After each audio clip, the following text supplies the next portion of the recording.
Hey everyone, and welcome back to my YouTube channel. Today, we're diving into the world of open educational resources, or OER for short, and we're going to focus on why they're so important for students and educators alike.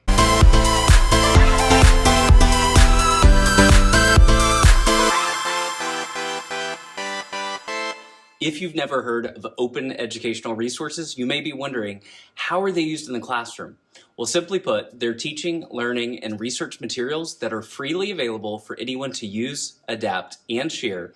And teachers can integrate OER into their lesson plans, providing students with access to high-quality educational materials without the barriers or the cost or copyright restrictions. And as a teacher, when I hear free and access, you have my attention. Finding, using, and adapting open educational resources is way easier than you might think. There's tons of online repositories like OpenStax or OpenAI Ed, where you can discover a wealth of resources for virtually any subject. Let's take a look. OpenAI Ed is such a great resource. It's free to register, and what's great is this is aligned to next generation science standards. They have so many free resources. They have simulations, which are really important in science, and you can filter by grade level, elementary, middle, and high school. So let's look for a middle school resource that I could use in my earth science classroom.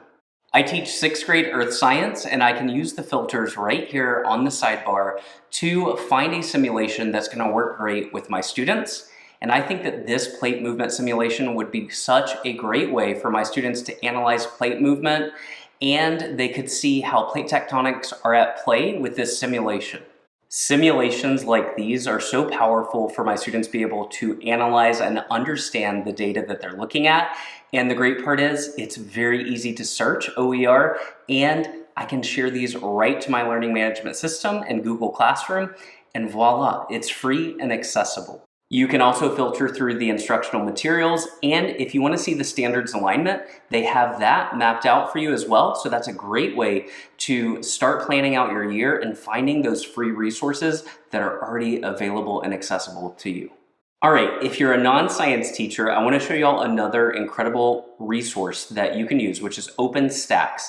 And OpenStax is a textbook resource that's for students and for teachers, where you can go and you can access free textbooks online. And this is just another example of an amazing repository that's available to you and to your students, where you can get access to all of these resources right at your fingertips. Not only do open educational resources enhance student learning experiences, but they also offer numerous benefits for us as educators. From saving time on lesson planning, which I love, to collaboration with other teachers, the possibilities are literally endless. That's all for today's video. Don't forget to like, share, and subscribe, and head over to the Knowledge is Meant to be Shared YouTube channel, which is linked down in the description below for more educational content and tips on using open educational resources. Remember, knowledge is meant to be shared. Thanks for watching, and until next time, happy teaching, and I'll see you in the classroom.